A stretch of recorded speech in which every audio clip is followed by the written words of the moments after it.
नमस्कार साथियों, स्वागत है आप सभी का आविष्कार एकेडमी पर। मैं इंजीनियर लोकेन चौधरी आप सभी का स्वागत करता हूं। दोस्तों, आज हम डिस्कस करने जा रहे हैं देश की पहली हाइड्रोजन ट्रेन। देश की पहली हाइड्रोजन ट्रेन, इस पर एक घोषणा की गई है सरकार की तरफ से। इसका एक फोटो जनरेट किया गया है, रिलीज किया गया है और दिसंबर 2024 में यानी नेक्स्ट मंथ में इस ट्रेन का टेस्ट होने जा रहा है, यानी इस टेस्ट को पहली बार चलाया जाएगा। तो इस सेशन में आज हम ये समझने वाले हैं कि हाइड्रोजन ट्रेन क्या है, जो अपनी परंपरागत ट्रेन प्रणाली है उससे ये कैसे डिफरेंट है, इससे हमें क्या फायदा होगा, ये ट्रेन कब चलेगी, कहाँ से चलेगी, इसकी तकनीक क्या है और किस लिहाज से इसकी इंपॉर्टेंस बाकी की जो ट्रेन प्रणाली है उससे अलग है। तो सबसे पहले इस न्यूज के बारे में थोड़ा सा आपको बता दें। आगे बढ़ने से पहले मैं आपसे सभी से अनुरोध करूंगा कि चैनल को सब्सक्राइब कर लें और ये रोचक जानकारी इसी तरीके की आप हमारे प्राप्त करने के लिए लगातार हमसे जुड़े रहें। देखिए, कल की न्यूज है ये कि अब दौड़ेगी भारत में hydrogen train. Hydrogen train hydrogen fuel cell technique पर आधारित होती है। क्या होती है ये तकनीक, आगे हम बात करेंगे। देश की पहली हाइड्रोजन ट्रेन का खत्म होने वाला है इंतजार। कब तक दौड़ेगी, आ गई डेट, कौन सा रूट होगा, इन सभी के बारे में कल इस पर चर्चा हो रही थी। इस ट्रेन के बारे में जो पहली जानकारी सामने आई है वो ये है कि ये ट्रेन जींद एक जगह है हरियाणा में और वहां से सोनीपत के बीच में इस ट्रेन को चलाया जाएगा। इस ट्रेन में 8 कोच होंगे। सारी बातें डिटेल में आपसे हम यहां पर करने जा रहे हैं। चलिए, ये सारी न्यूज सुनने के बाद अब आपको एक एक करके इनके बारे में बताते हैं। देखिए, ये जो परियोजना है, ये जो प्रोजेक्ट है भारत सरकार का, इस प्रोजेक्ट को आत्मनिर्भर भारत परियोजना के अकॉर्डिंग आगे बढ़ाया गया है। भारत सरकार ने अभी जो लेटेस्ट आपका बजट था, उस बजट में हाइड्रोजन ट्रेन के बारे में चर्चा की थी और इसके लिए एक निर्धारित बजट आवंटित किया था। 35 हाइड्रोजन ट्रेन चलाने का यहां पर उद्देश्य रखा गया है या टारगेट रखा गया है और इसके लिए 2800 करोड़ का बजट आवंटित किया गया। इसके अलावा हेरिटेज जो साइट्स हैं उन पर भी ये अलग से ट्रेन चलाई जाएगी और उसके लिए 600 करोड़ की राशि आवंटित अलग से की गई है। ठीक है, आगे देखिए, ये जो ट्रेन हाइड्रोजन ट्रेन जिसकी बारे में हम बात कर रहे हैं, जिसका कल फोटो एक जनरेट किया गया है, रिलीज किया गया है, इस ट्रेन की जो स्पीड है, हाईएस्ट स्पीड, वो 110 किलोमीटर के आसपास होगी। 8 कोच होंगे इसमें और इसमें लगभग 2638 यात्री एक साथ बैठ पाएंगे, यानी 2600 के आसपास। ठीक है, इस ट्रेन की डिजाइन तैयार की है आरडीएसओ। आरडीएसओ का मतलब है research design and standard organisation. इसके द्वारा इसकी डिजाइन तैयार की गई, लेकिन इस ट्रेन को इंटीग्रेट किया गया आईएफसी में। Integral coach factory Chennai Tamil Nadu में है ये, यहां पर इसको इंटीग्रेट किया गया है। यानी आईएफसी चेन्नई और आरडीएसओ इन दोनों ने मिलकर इस ट्रेन को डेवलप किया है। ठीक है, अब आगे की बात देखिए, इसको चलाया कहां जाएगा। ये आरडीएसओ के निदेशक जो है उदय भोरवनकर, इन्होंने बताया कि ये जो ट्रेन है हरियाणा के जींद से सोनीपत के बीच में चलेगी। अधिकतम स्पीड मैंने आपको बता दी। और जर्मनी में इस टाइप की एक ट्रेन चल रही है अभी जर्मनी में। अभी मैं आपको बताऊंगा किन किन देशों में इसको अभी यूज किया जा रहा है जर्मनी में। लेकिन जो ट्रेन चल रही है उसमें केवल 2 कोच है, जबकि हमारे वाली ट्रेन में घोषणा की गई है 8 कोच होंगे और ये 1000 हॉर्स पावर के इंजन का उपयोग करती है, जबकि ये 1200 हॉर्स पावर की ट्रेन भारत में विकसित की गई है। इससे पहले ये ट्रेन 3 देशों में ट्राई की गई है। इसके ट्रायल हुए हैं, एक तो जर्मनी में, एक स्विट्जरलैंड में और एक चाइना में। लेकिन वहां पर भी ये तकनीक पूर्णतः सफल नहीं हो पाई है। अगर कहीं पर हम कह सकते हैं कि ये सफल हुई है तो जर्मनी की मान सकते हैं, क्योंकि जर्मनी में फिलहाल में ये संचालित ट्रेन चल रही है। स्विट्जरलैंड और चीन ने इसके केवल टेस्ट किए हैं, परीक्षण किए हैं। ठीक है, नेक्स्ट देखो, अब इस ट्रेन में क्या खास बात है और इससे हमें क्या फायदे होने वाले हैं, इसकी जो तकनीक है वो क्या है, कैसे अलग है, इन सब पर बात करते हैं। पहली बात तो मैं आपको टारगेट बता दूं कि भारत सरकार का उद्देश्य क्या है इस ट्रेन को बनाने का। देखिए, पेरिस शिखर सम्मेलन के अकॉर्डिंग पूरी दुनिया इस बात पर सहमत हो गई है कि कार्बन एमिशन जीरो होना चाहिए। नेट जीरो कार्बन एमिशन पर सहमति बनी थी पेरिस शिखर सम्मेलन में, और दुनिया के लगभग 200 देशों ने इस पर प्रतिबद्धता दर्शाई है। कार्बन एमिशन को अगर जीरो करना है तो आपको फॉसिल्स फ्यूल जो है उनको हर जगह से हटाना होगा।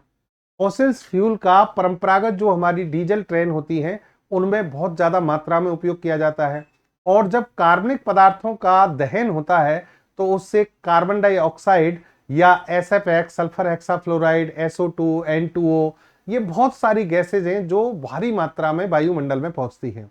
इन सब से जलवायु परिवर्तन की घटना घटित होती है, ग्रीन हाउस इफेक्ट बढ़ता है, उससे क्लाइमेट चेंज होता है, ये सारी चीजें चलती आ रही हैं।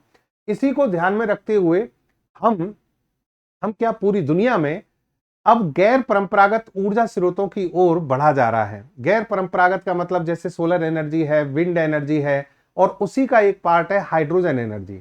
यहां पर ये कहते हैं कि अगर हमने इस हाइड्रोजन इंजन से चलने वाली जो ट्रेन है इसको ले लिया तो हम प्रत्येक वर्ष 24 बिलियन टन से अधिक CO2 उत्सर्जन में कमी कर देंगे। यानी एक साल में 24 मिलियन टन CO2 का उत्सर्जन भारत कम कर पाएगा अगर हाइड्रोजन इंजन पर आधारित, हाइड्रोजन फ्यूल सेल टेक्निक पर आधारित ट्रेन हम यहां पर संचालित करने में सक्षम हो गए तो। इसके अलावा 2400 मिलियन लीटर डीजल ईंधन को बचाया जा सकेगा। यानी 2400 मिलियन जो डीजल है उसको हम क्या करेंगे, यहां से हटा देंगे और उसकी जगह पर हाइड्रोजन फ्यूल सेल का उपयोग करेंगे।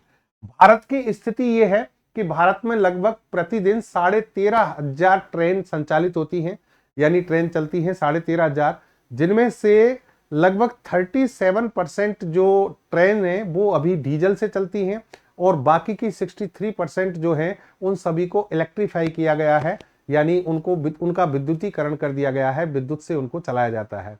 डीजल ट्रेन की तुलना में जो इलेक्ट्रीफाइड ट्रेन होती हैं वो कम प्रदूषण करती हैं, लेकिन फिर भी प्रदूषण तो होता है। अब हाइड्रोजन ट्रेन इसका और समाधान ढंग से कर सकती है। एक्चुअल में हाइड्रोजन ट्रेन में अगर हम मोटे तौर पर बात करें तो हाइड्रोजन को ईंधन के रूप में काम में लिया जाएगा, ऑक्सीजन को ऑक्सीकारक के रूप में काम में लिया जाएगा, और इन दोनों के जो आयंस हैं, आयंस यानी H+ और OH- आयन, इन दोनों से मिलाकर विद्युत बनाई जाती है, और ये जो विद्युत का निर्माण होता है उससे जो बैटरी बनती है, बैटरी जो संचालित होती है उससे उस ट्रेन को चलाया जाता है। ये बहुत ही ज्यादा किफायती, इफिशिएंट और इको फ्रेंडली टेक्निक है। क्या होता है इस टेक्निक में और किस तरीके से हम इसको संचालित कर सकते हैं, समझिए इसको। देखिए यहां पर सबसे पहले मैं आपको बताता हूं कि हाइड्रोजन फ्यूल सेल क्या होते हैं जिनसे हाइड्रोजन फ्यूल बनाया जाता है। एक्चुअल में आप हाइड्रोजन की बात करें, हाइड्रोजन को दुनिया का सबसे अच्छा ईंधन माना जाता है, बेस्ट फ्यूल है हाइड्रोजन, क्योंकि ऑक्सीजन की उपस्थिति में जलकर हाइड्रोजन सर्वाधिक ऊष्मा प्रदान करती है, और इसके अलावा हाइड्रोजन ऑक्सीजन के संयोग से वाटर वेपर बनती है, जलवाष्प बनती है, तो उससे किसी प्रकार का प्रदूषण नहीं होता है। और हाइड्रोजन ब्रह्मांड में सबसे ज्यादा पाई जाने वाली गैस भी है। लेकिन हाइड्रोजन के साथ कुछ समस्याएं हैं। समस्याएं क्या हैं? ये बहुत ज्यादा सक्रिय और सबसे हल्की गैस है, तो इसके स्टोरेज में समस्या आती है, एक बात। दूसरी बात यह है कि हाइड्रोजन मुक्त अवस्था में वायुमंडल में नहीं पाई जाती, इसको इलेक्ट्रोलाइसिस प्रोसेस के द्वारा, जिसे हम कहते हैं वैद्युत रासायनिक क्रिया या वैद्युत अपघटन प्रक्रिया के द्वारा, इसे H2O यानी जल से प्राप्त किया जाता है। समुद्री जल से, नदी के जल से, किसी झील या तालाब के जल से हम इलेक्ट्रोलाइसिस प्रोसेस के द्वारा इसे प्राप्त कर सकते हैं। तो हाइड्रोजन फ्यूल सेल HFC जो है वह इसी सिद्धांत पर काम करता है। तो यहां पर देखिए आप, उच्च गुणवत्ता वाली विद्युत शक्ति का एक स्वच्छ, विश्वसनीय, निर्बाध और कुशल स्रोत है। ठीक है, इसमें वैद्युत रासायनिक प्रक्रिया काम करती है।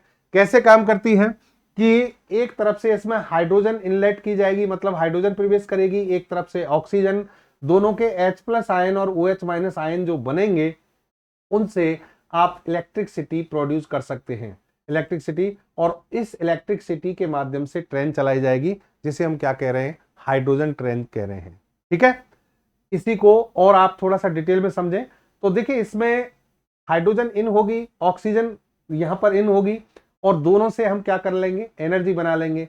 लेकिन उसके बाद भी उप उत्पाद के रूप में, बाई प्रोडक्ट के रूप में H2O बनता है, जल बनता है, जलवाष्प बनती है, उसको बाहर निकाला जा सकता है और ये जलवाष्प भी काम में ली जा सकती है।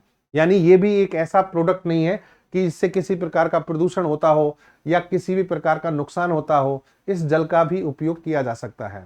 तो ये जो टेक्निक है नई है, नई इलेक्ट्रोलाइसिस प्रोसेस तो बहुत समय से चलता आ रहा है, लेकिन हाइड्रोजन फ्यूल सेल का उपयोग करके ट्रेन चलाना ये अपने आप में एक नवीनतम तकनीक है।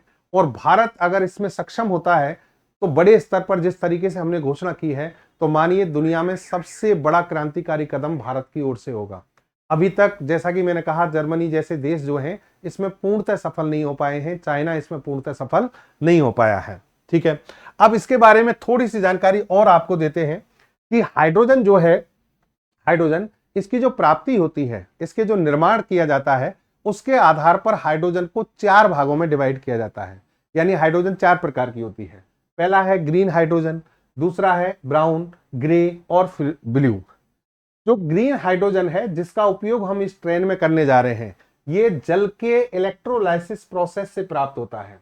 किससे प्राप्त होता है? जल के इलेक्ट्रोलाइसिस प्रोसेस से प्राप्त होता है ग्रीन हाइड्रोजन, और इसी का उपयोग हम यहां पर करेंगे। ठीक है, ब्राउन हाइड्रोजन जो है ये कोयले के उपयोग से, यानी कोयला यूज किया जाएगा, इसमें कोल से इसको बनाया जाता है। ठीक है, और ग्रे हाइड्रोजन प्राकृतिक गैस, नेचुरल गैस, जो कि प्राकृतिक रूप से प्रकृति से या जमीन के अंदर से निकाली जाती है, उससे प्राप्त किया जाता है। सेम ब्लू हाइड्रोजन को भी किससे प्राप्त किया जाएगा? प्राकृतिक गैस से। लेकिन हमें जो रिक्वायरमेंट है वो किसकी है? ग्रीन हाइड्रोजन की। ग्रीन हाइड्रोजन का हम यहां पर क्या करने जा रहे हैं? उपयोग। ठीक है, इसमें इस तकनीक के बहुत सारे फायदे हैं। क्या फायदे हैं साहब?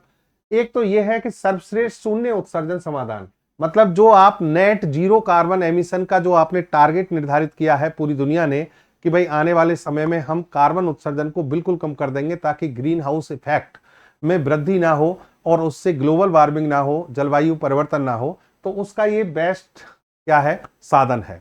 यानी आप इसका उपयोग करके कार्बन उत्सर्जन को कम कर सकते हैं।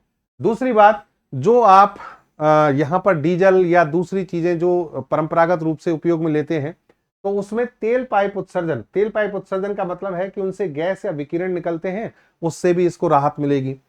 तीसरी बात यह है कि परंपरागत ईंधनों पर आधारित जो ट्रेन है उनमें शोर बहुत होता है, नॉइज पॉल्यूशन बहुत होता है, लेकिन हाइड्रोजन ट्रेन जो है यहां पर नॉइज पॉल्यूशन बहुत कम होगा। आसान संचालन है। आसान संचालन का मतलब है कि जो हाइड्रोजन फ्यूल सेल्स हैं, हाइड्रोजन फ्यूल सेल्स, इनमें अगर ईंधन की मात्रा बढ़ाते जाएं तो इसका टाइम ड्यूरेशन बढ़ता चला जाता है। टाइम ड्यूरेशन का मतलब ये ज्यादा समय तक कार्य करते जाते हैं, जबकि बाकी की जो हम तकनीक यूज करते हैं उसमें केवल फ्यूल की मात्रा बढ़ाने से काम नहीं चलता, उसमें कंपोनेंट भी चेंज करने पड़ते हैं, कंपोनेंट को भी बढ़ाना पड़ता है। तो ये तकनीक कई मायनों में फायदेमंद है। फिर देखिए इसमें चैलेंज भी हैं। चैलेंज क्या है भाई? आप जो ग्रीन हाइड्रोजन की बात कर रहे हैं, ग्रीन हाइड्रोजन, इस हाइड्रोजन का उत्पादन वैश्विक स्तर पर 0.03% ही हो रहा है अभी तक। और अगर इसको प्राकृतिक गैस से इसको जो हम इलेक्ट्रोलाइसिस प्रोसेस से प्राप्त करते हैं, तो जो ग्रे हाइड्रोजन है, ग्रे हाइड्रोजन और कोयले से उत्पादित जो ब्राउन हाइड्रोजन है, उसकी तुलना में यहां लागत 5 गुना होती है। यानी ग्रीन हाइड्रोजन प्राप्त करना बाकी की हाइड्रोजन की तुलना में 5 गुना महंगा है। फिर इसके अलावा इसके भंडारण की समस्या है। भंडारण की समस्या इसलिए आती है क्योंकि ये हाइड्रोजन सबसे हल्की गैस है और इसके जो मॉलिक्यूल्स हैं वो ग्रेविटी फोर्स उसको रोक नहीं पाता है, तो ये आसानी से लीक हो जाती है। लीक हो जाती है तो इसका भंडारण करना बड़ा मुश्किल है। पहले तो इसको बनाना, प्रोड्यूस करना, फिर इसको स्टोर करना, ये अपने आप में थोड़ा सा क्या है? मुश्किल है। फिर देखिए हाइड्रोजन निष्कर्षण। निष्कर्षण जो मैंने अभी बताया आपको कि ब्रह्मांड में सबसे ज्यादा है, लेकिन मुक्त अवस्था में नहीं है। हाइड्रोजन को किसके द्वारा? इलेक्ट्रोलाइसिस प्रोसेस के द्वारा ही प्राप्त किया जा सकता है। तो ये 2-3 समस्याएं हैं जो इसमें आती हैं। ठीक है, तो ये कहानी है आपकी हाइड्रोजन फ्यूल सेल टेक्निक आधारित ट्रेन की, हाइड्रोजन ट्रेन की। लेकिन इससे क्रांतिकारी परिवर्तन हो सकते हैं, और वो क्या है? इको फ्रेंडली, पर्यावरण की हितैषी तकनीक है ये। पर्यावरण प्रदूषण को रोकने में ये तकनीक बहुत ज्यादा फायदा कर सकती है। भारत में इसकी शुरुआत की गई है, स्वागत है उसका तकनीक का, और आने वाले समय में ये ट्रेन आपको दिखाई दे सकती है। बहुत बहुत धन्यवाद आप सभी का, मिलते रहेंगे।